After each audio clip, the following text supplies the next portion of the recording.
Boy guys, see you next month. Bye na.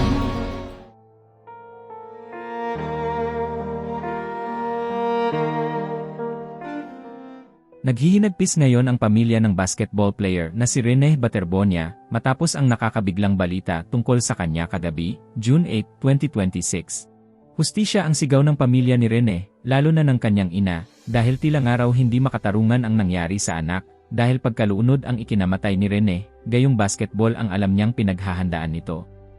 Sa Facebook post ng ina, makikitang ibinahagi niya ang video clip mula sa interview ng isa sa mga miyembro ng basketball team, kung saan ay sinabi nito ang matinding training na ginagawa nila. Ayon dito, dinadala umano sila sa isang tagong resort, at doon sila mananatili ng 1 linggo upang mag-training. Ayon pa dito, bigla-bigla din umano silang gigisingin, kahit 3:00 ng madaling araw, upang simulan ang training at pakiramdam nila ay mga sundalo sila, dahil sa mga training na ipinapagawa sa kanila.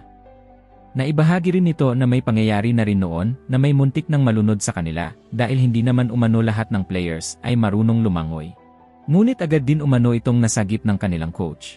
Sa ganoong training daw kasi ay mas tumitibay ang kanilang grupo sa kahit anumang pagsubok na dumating sa kanila. Gayunpaman, tila ikinagulat niya ito ng ina ni Rene dahil hindi niya raw alam na may ganoong klaseng training na ginagawa at kung alam niya raw sana ay hindi na niya pinayagan ang anak. Mga pahayag nito, kung sinabi lang nila na may ganyan na training sa anak ko, hindi na ako papayag. Hindi kasi nila sinabi sa amin na may ganyan. Hindi sundalo ang anak ko tapos ganun ang kanilang pag-training. Basketball ang talent ng anak ko, hindi sundalo. Asan ang hustisya? Hindi sundalo ang anak ko. Basketball dapat ang training sa court dapat, hindi sa dagat.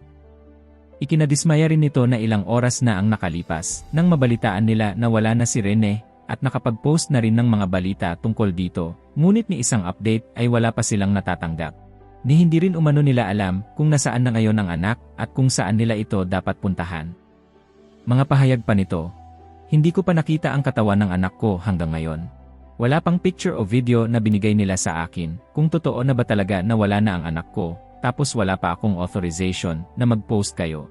Bakit pinagfiestahan nyo na ang anak ko, wala kayong respeto sa aming pamilya, na hanggang ngayon, wala pa talagang binigay na balita sa totoong nangyari, at kung nasaan na ang anak kong si Rene Clerc Baterbonia, at bakit na umabot sa ganon.